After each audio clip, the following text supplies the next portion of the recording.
Hey, I'm James, and welcome to Alternate Sides, a podcast about movies, parking, and a 25-year friendship. This week, we're taking a bite out of Jonathan Demme's classic serial killer thriller, The Silence of the Lambs, starring Jodie Foster and Anthony Hopkins. We get into Jonathan Demme's choices, some good, some in retrospect, maybe not so good. And we discuss how the movie continues to reverberate, even 30 years later. Along the way, we also talk about what makes a horror movie, James's coming out of film scoring retirement, and the circular process of editing. Here we go. Whoa!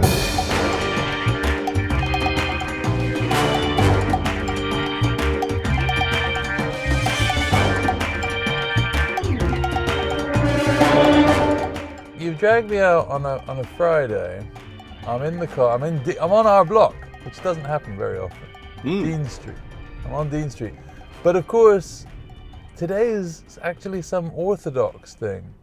There is no street sweeper coming today. It's just you and me. That's official, that there's no street sweeper? Yeah. We get, you get the list at the beginning of the year, which days are suspended. And this whole week has been suspended for, I think the beginning of the week was Passover or something. And then the last couple of days, some sort of orthodox something. Huh. So you're sitting in your car just for me. Just for you, Jimmy. Just for you. I appreciate it. Now, before we started, you were going to tell me something about a podcast you heard, something about editing. What was that? I was listening to this conversation on the Ezra Klein show with this guy, Adam Moss. And he says, what is it? What's editing? What makes a good editor?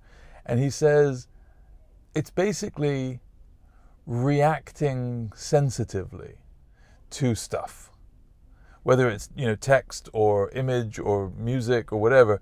And that process of judgment, but without judging something without breaking it, judging something in order to improve it.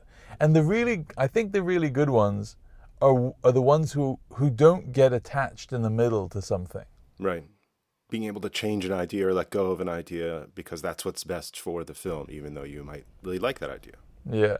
But also editing is, as you said once before, like the art of controlling the tap of information for the audience. Not too much, not too little, things in the right place, things in the wrong place. Oh, yeah. Perhaps a very good segue into The Silence of the Lambs, which in terms of information has one of the great switcheroo moments in all of movies, I think. It does have a great switcheroo. I was totally confounded by it when I first saw it. So, what?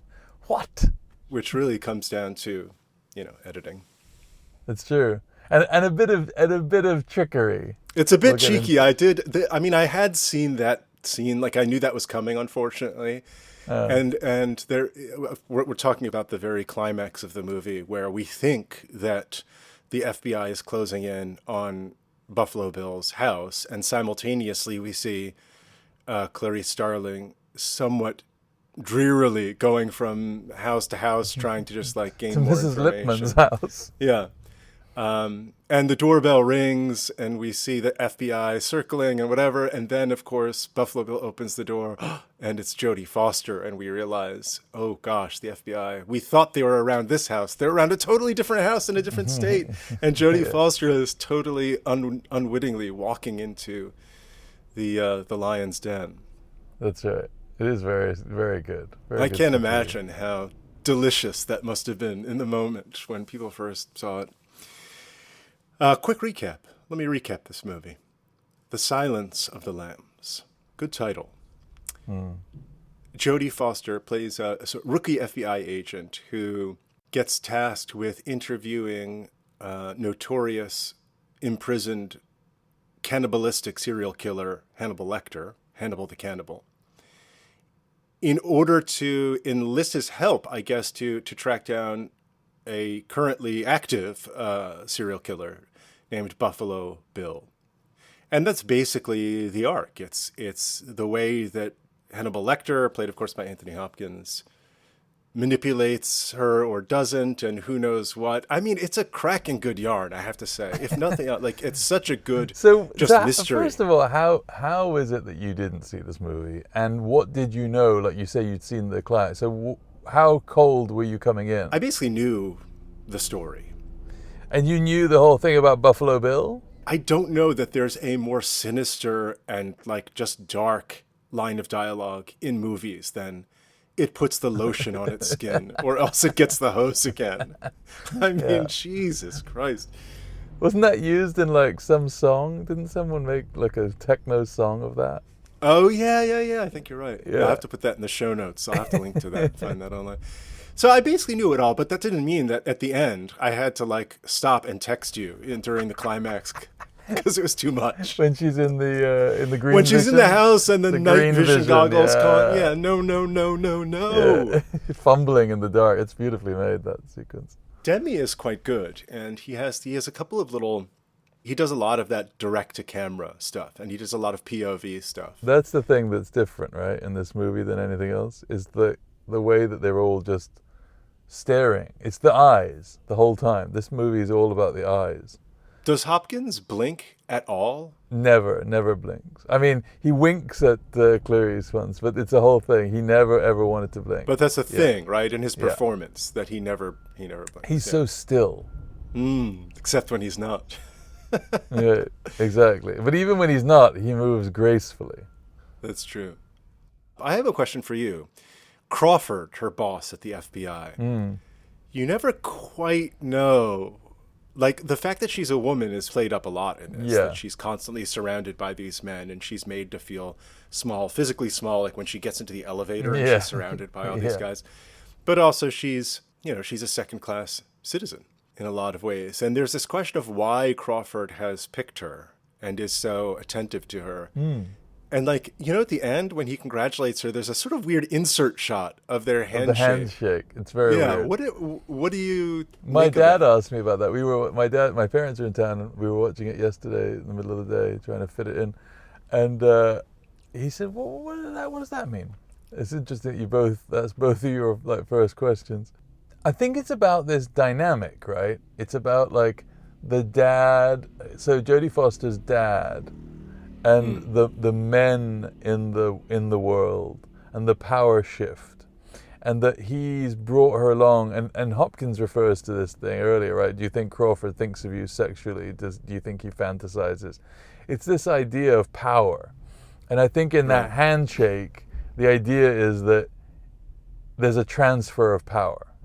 I think that's what it is. It's a little bit there's things in it that are a little much. I don't need the flashbacks to the dad, for instance. Oh, her running out on the front lawn in West Virginia and giving him a hug. Need that. Demme, I think if Demme had it to do again, he might look at that and go, Yeah, there's some stuff too. I mean, we've talked a couple of times about things that are tropes and were they tropes before or whatever. I feel like this maybe was like different kind of serial killer when it first came out. Right, the serial killer was not a thing, really, or it was a thing, but he had no elegance. The thing about Hopkins is that he's so intelligent, like what she says, like, I don't think he'll come after me because it would be beneath him or something. That would be vulgar, whatever she says. But it's like that, he's got his own code of ethics. It would be in bad taste, sort of, yeah. Although, like, I don't, him listening to the Goldberg variations, splattered in the blood. Bit much. Why do all serial killers have to like classical music? But I think there are things that clearly this changed about, like the fascination with the serial killer. I think no one had approached it the way that Anthony Hopkins approached it. Because you could see someone getting that script, and he walks this very fine line of pastiche and just this side of it, right? Because you could see it being a bit shit. I ate his liver and all that, and they have become slightly cliche, these kind of things. But when it came out, I remember no one had seen anything like it. Demme though is a very interesting filmmaker because he's a guy who works in so many different things. I mean, I always think of Demme as like the guy who made Stop Making Sense, right? But then he made Philadelphia, right? It's a weird kind of movie for him to have made. Married to the Mob, this movie. I do think there's stuff that's very subtly like influential in this. A couple of things. We talked a little bit about the direct to camera, but that is a very strange thing to do. Like to basically make your actors look right down the lens instead of off to the side and talking to someone. Well, I think the first time the first time that I can remember seeing that direct to camera and the sort of unsettling quality of it was actually Philadelphia. It happens a lot in Philadelphia too. And there it feels really appropriate because that movie so much is about like, what are we really talking about? And confrontation and really seeing a person. You know, and even in the climax, right, with Denzel Washington, like, we're talking about lesions, let's see some lesions. Maybe you think that's too much in the courtroom. That movie is too much. I saw that movie in the theater. I think actually in Oxford, of all places. Oh. I remember thinking at the time, I felt it was a bit soft. I felt like he didn't really. It was a Hollywood movie. It is definitely AIDS. A Hollywood but movie. Then I saw it again, maybe 10 years ago. And my reaction is it's actually pretty, like, it stands up, I feel like. And as a document of that period, I think it stands up. And like the Denzel Washington character is not likable. Like he's really like bigoted and reluctant, and he's kind of an ambulance chaser. I don't know. Anyway, it's maybe worth rewatching sometime. And of course, great songs, the Bruce Springsteen and the Neil Young songs for that movie. Interesting score to this movie, The Silence of the Lambs, orchestral score. And I feel like it feels a little bit dated, like especially the opening credits and like the kind of score overture. Yeah. My initial reaction was like, ooh, this is much more of its time than I remember, or even old-fashioned. And then that quickly dissipated. But it is interesting to me as a composer, the idea of the orchestral score versus the electronic score. And I feel like once you get really further into the 90s, if you're doing a thriller or a mystery like this, or that you're going to really be having a lot more electronic elements and not so much relying on just an orchestra. Yeah. Speaking of film scoring, I'm now temporarily out of film scoring retirement. I know, they want you back on that wall. Are you loving it? I'm not loving it. Our dear friend Matthew Galkin is directing this. It's a documentary series for Amazon that centers around the murder of the 4 University of Idaho students from a couple of years ago. That was a big story. Oh gosh! As these things go, it's fancy. It's Amazon. It's Skydance. Paperback airport thriller author James Patterson is involved. He's like one of the most popular writers in the world, right? Yes. I think he's one of these guys who has a factory of writers who do most of it. What's he doing on this? He's producing it. I don't know if I don't know what his situation is with it. Yeah. Now, look, I just want to say, in terms of not loving it, like, the job is a great job, and I love Matthew, and the editors are great, and we're all pulling together and aiming at the same target, and it's all really good. The work, though, the work of film scoring, I just have a different relationship to it now than I used to. I mean, for one thing, I'm not my sense of self-esteem is not tethered to a particular outcome, and having to have a particular outcome of the music, which feels like a good thing. I would say so. But just generally speaking, I think the process itself, the idea that the job is to make things that you think are nice and have people tell you the ways that they're not nice day after day, is just not a process that I'm like wanting to be involved in at this point in my life. Did we talk about Wilder's basic analysis of my job? I think you'd mentioned that about your editing to him, and what did he say? But I was about 20 minutes away from a screening export, and I just had a list, and they called me up and they're like, you got to pencils down in like 20 minutes. I was like, what? There's like 30 notes still to go on this fucking document. I got to change this, do that. And then Wilder was just like watching as I was scrambling through all this. Then he was like, so basically you do all this, and then a bunch of people just go, we don't like this, we don't like this, we don't like that, and then you just change it. And I was like, yeah. He's like, this is not a good job.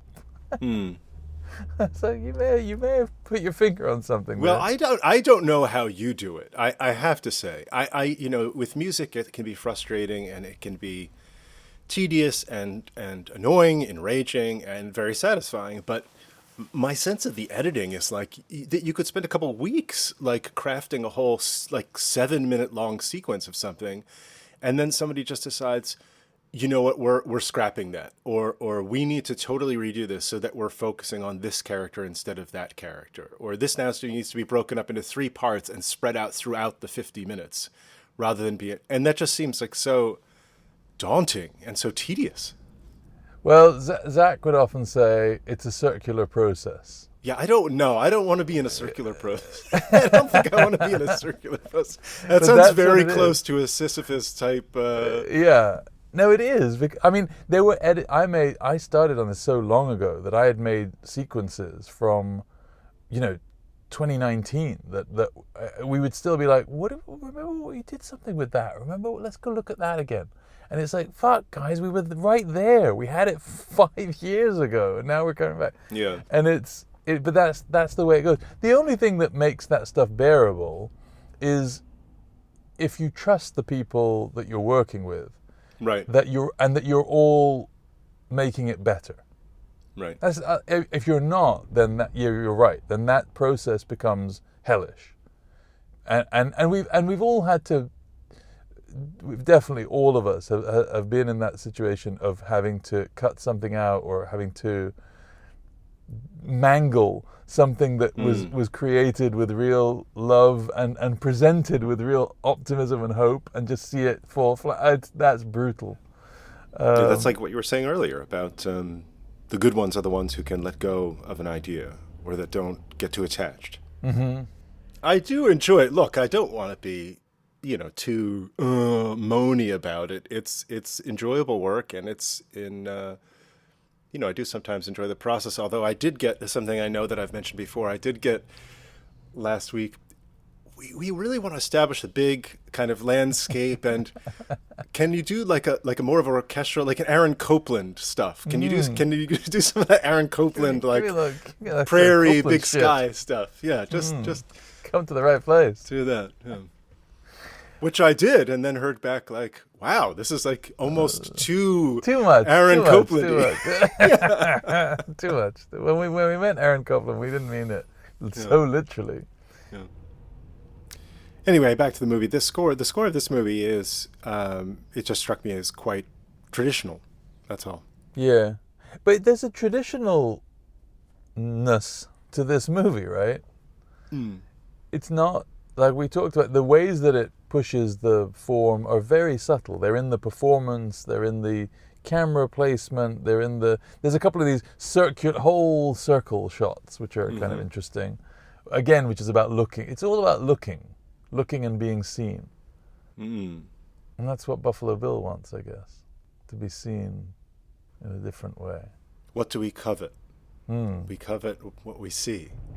What we see, exactly. There's some great stuff. I love the because it's really all because of Miggs, right? So the whole thing gets launched because of Miggs. Look deep within yourself. Deep within yourself. That's a little cheap. That's a little gimmick. Really? Yeah. Yourself storage, right? I love that scene though when she gets the car. What's it called? The jack or whatever. Props open. I was thinking that too from a writing point of view. I was thinking like she could very easily just get in there.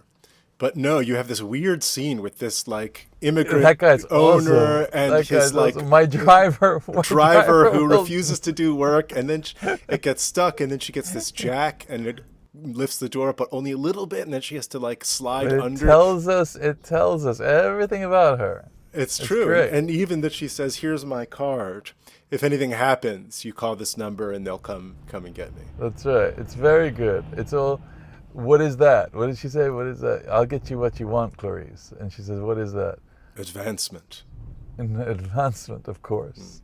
Of course. I've understood immediately all that you're about.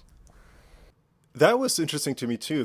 That kind of West Virginia sort of element, the idea of that part of the country and coming out of there, and that's where Buffalo Bill is. That's where Clarice is from, and it's very it's a different world from the world of Baltimore and Washington D.C. and Yeah, definitely. yeah, in the flashback where she goes running out to, her dad comes out of the squad car up the front yard.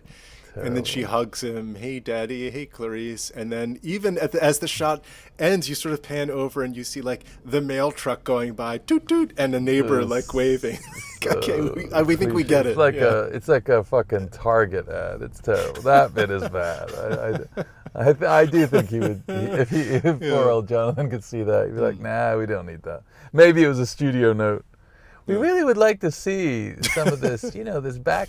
How can we do that? We don't really get, because then the other sequence is in the funeral home, where she feels herself walking up to her dad's casket.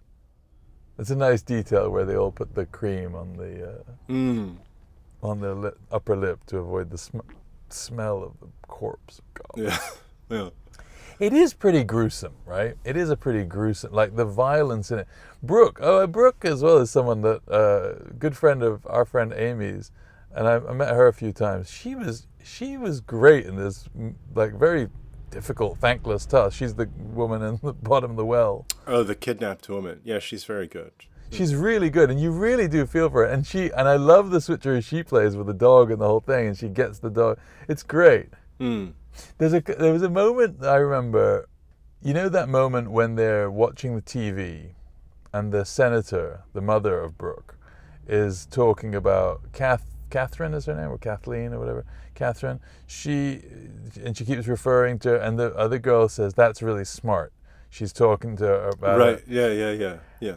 There's a lot of that in the book, I remember. And I remember being really disappointed about how they tried to, like, crowbar it into the movie. It was like a way that the book was smart about this stuff. The book gets into much more, of course, like any book would, the psychology of Lecter and the psychology of serial killers. Crawford as the studier of serial killers, like trying to understand what makes these people tick. And so this idea of, like, they prep the senator of how you should go out and how you should make this plea. Right. So the senator's daughter has been kidnapped, and the senator goes out to give a press conference and very deliberately keeps using the daughter's name in her plea to the serial killer, because naming the daughter makes the daughter more of a person instead of an object. If he sees her as a person, he's less likely to be able to kill her. And so the only way they were able to get this across was in this shitty little, that's smart, people talking out loud in ways that they don't. How does this really happen? It doesn't really happen like that. Well, it wasn't just like that was smart. Yeah, they had to explain it. Like, you would never, to the person who just said it was smart, you would never say back to them, yes, it is smart, because the more she uses the name, the more. That's exactly right. That's what's shit about it. Yeah. And as remember, you know, such and such and such and such, yeah. There's an old screenwriting, pitfall. What has it been? 4 years since we last saw each other? Yeah. Right.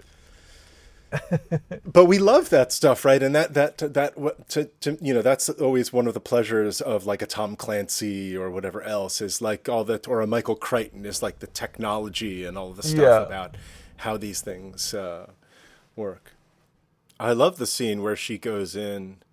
I love those scenes where, like, our character goes into a situation not realizing, and then we watch them slowly realize. Yeah. Like, she's in Buffalo Bill's house, and it's a strange place, but she still has no clue. And then suddenly the moth alights on a bottle. That's right. And suddenly everything clicks. And then you see that he sees that she's figured it out. Yeah. And there's this moment where he's offering her the business card. She doesn't take it and says, "Can I use your phone?" He's also very good, I have to say. He's so weird. Who is that actor? Who plays that? He's very good. His voice and his whole, like, that sequence, like, where he gets Brooke into the van. Yeah. See, I remember a lot was made in the book. He tries for a long time to figure out ways to lure people in and fails. And then when he hits upon the cast, he has a cast on his arm. Right. That's his win. So you get all this stuff in the book that you don't get in the, but they do it nicely in the movie because it's there and you have to piece it together. Ted Levine is his name. Ted Levine. I wouldn't have ever guessed that was that guy's name. Did I read somewhere that Hackman was supposed to play Crawford? He may even have been cast, I heard. And he decided, what was it? And Michelle Pfeiffer was originally supposed to be Clarice. Oh, really? Apparently. Yeah, but she balked because of the violence, I think. I mean, I think at the time it was very, very violent and it was a lot. I don't think this was normal. This is pre-Reservoir Dogs, which to me is like the big watershed of violence. Right. I mean, it's a question of whether we consider it a horror movie or not. It does definitely have those elements. I don't think of it as a horror movie because there's nothing supernatural. A horror movie to me always has to have some element. This is a psychological thriller to me. Well, the Saw movies don't have supernatural element, I don't think. Do they not? There's no supernatural thing. What is is it a serial killer shit? I mean, Texas Chainsaw Massacre has no supernatural element. I think you need to rethink your... Maybe that's true. I always said that horror movies have to involve gore of some kind, and you had said no. No, gore. I guess I would accept that gore is a fundamental element to the horror movie. I always think of a horror movie as having some more spooky element, and maybe that's where I'm bringing it. It's different to me than the old, what Douglas, our producer, used to say, get him in a room and chop him up, right? That is that kind of idea. But usually those involve a Freddy Krueger or who's the Halloween character, what's the kind of Halloween character? Someone who's come back from the dead or some haunting or something that's happening that comes from the famous Japanese ones, The Grudge or The Ring or whatever. Yeah, it's the nightmarish element. Whereas I think a serial killer, I don't think of Funny Games as a horror movie, but maybe it is. Maybe it is a horror movie. I'm sure you've never seen Funny Games, right? No, I can't do that. No, that would be a hard movie for you to watch. That was hard for me to watch. The Silence of the Lambs. Good movie? Great movie? I think it was a great movie when it came out. I think it's still a very, very good movie. It's very easy to watch. I've seen it millions of times. It's very influential, right? Hugely influential, iconic sequences. And it won all the awards, right? It was the best actor, the best director, the best writer. It was the thing. It was the movie of its time. Well, still only, I think, the third movie ever to do that, and the last one to do that, to win Oscars for Best Picture, Director, Actor, Actress, and Screenplay, adapted screenplay in this case. What are the other ones? It Happened One Night is one. Wow. The Clark Gable movie, and then One Flew Over the Cuckoo's Nest, maybe? Okay. Is Nurse Ratched was a best actor, not a supporting I'm going to look this up.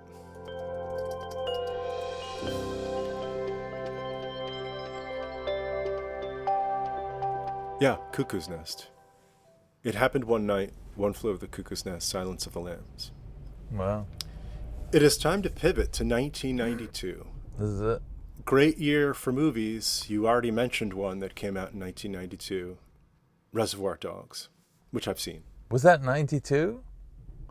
I guess so. I wonder if in a way the violence of The Silence of the Lambs and this kind of thing did slightly open the door. Now, there are a lot of big movies from 1992 that I have not seen.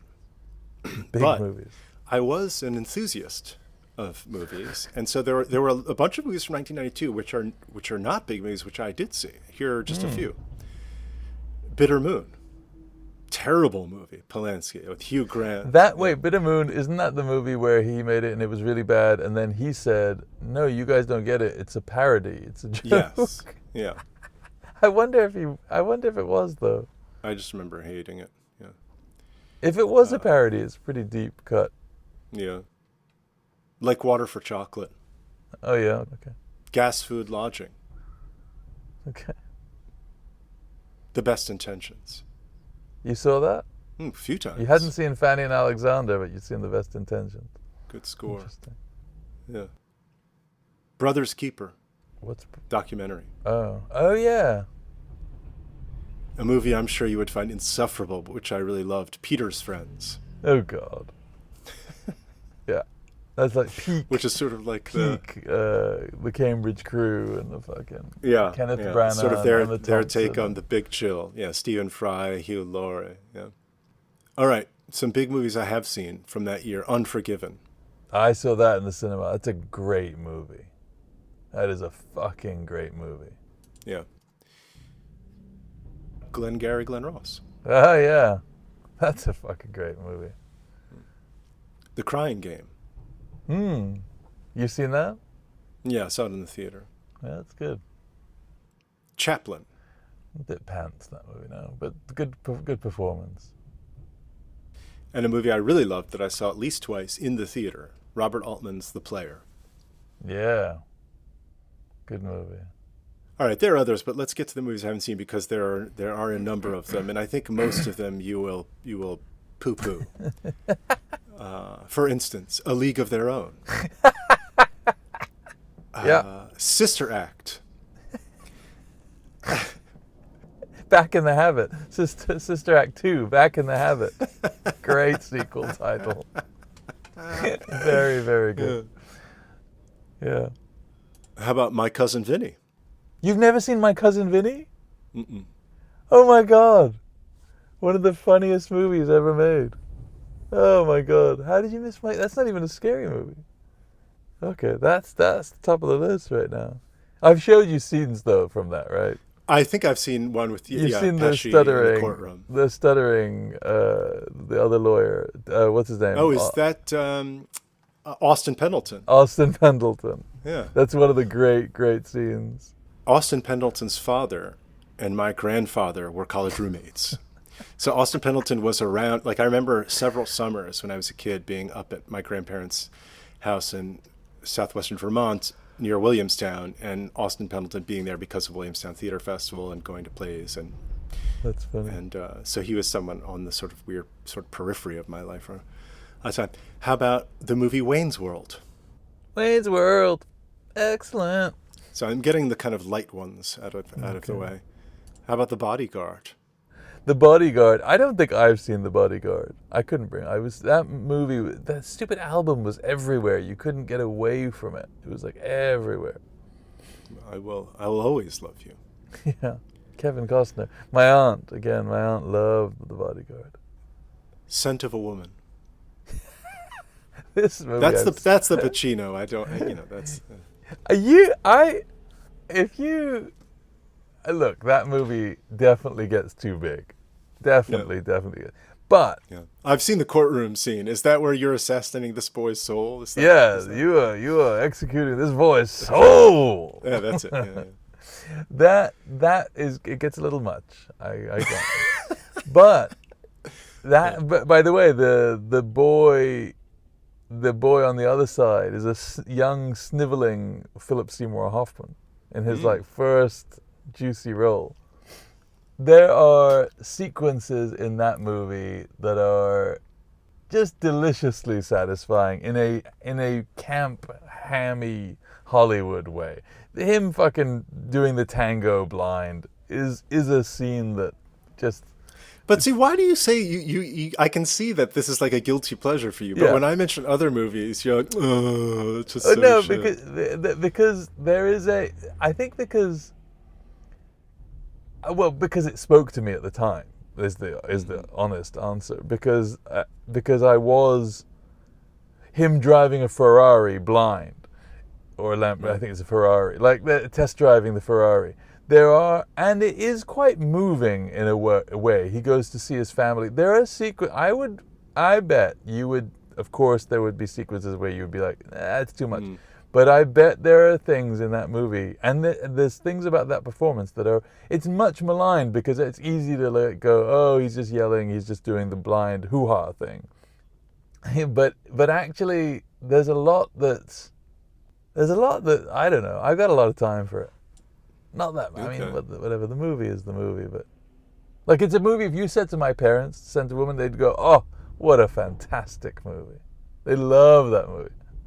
Yeah. I was gonna say this says something about us, I think. I was gonna say, oh, that stars Chris O'Donnell, who like in the '90s was huge, cover of Premiere magazine, like one of the biggest stars in the world, and like disappeared off the face of the earth. But I just looked him up, and he's done 323 episodes of NCIS Los Angeles.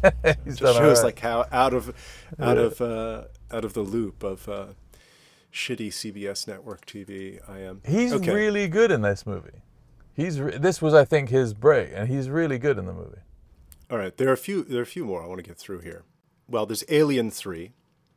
That's the Jeunet and Caro version, right? If you say so. How about Howard's End?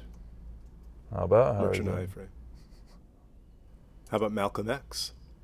Oh yeah, Spike. Spike comes back. Basic Instinct. He's never seen Basic Instinct. We did do Fatal Attraction. Yeah. Basic Instinct is like the schlocky, slightly turn it up to 11 version of that, I think. A Few Good Men. It's like my sister's favorite movie. She's seen this movie 200 times.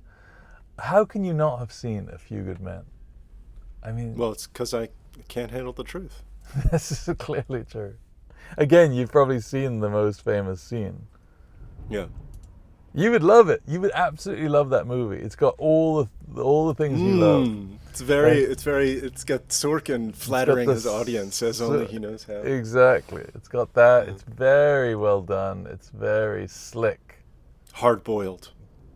Hard Boiled, the John Woo. Yeah. Mm. Nice. I like Hard Boiled. Two more. Last of the Mohicans. Oh, Daniel Day running through the forests. Mm-hmm. That's a little bit much, I think, as well. But you've never seen that, no? All right, last one. Bad Lieutenant. The Abel Ferrara version? Hmm. That's funny. That movie is insane. I haven't seen that since it came out. I mean, I'm tempted to do Scent of Woman because I think that you've spent so much of your time maligning poor old Al Pacino, and you probably will go in there thinking it's too much. But maybe we should do Scent of a Woman. No. I'm thinking about my take on Al Pacino, and maybe I'm a little bit dogmatic about it, or a little bit extreme, like in my stance toward Frank Sinatra, sort of similar. Let's do it. Let's do Scent of a Woman. There might be some surprises. You should, if you do me the favor of watching it with as open a mind as you can. I really don't know anything about the movie. I know that Al Pacino plays this blind character, and at the end he stands up and shouts in a courtroom. But I actually don't know anything about what good. the story is. Good. I think we'll watch it. I think it'll be easy. It'll be fun. It'll be a bit silly. Okay. So rounding out season 2 Fantastic. of the podcast. All right. See you around. Talk to you later. Bye.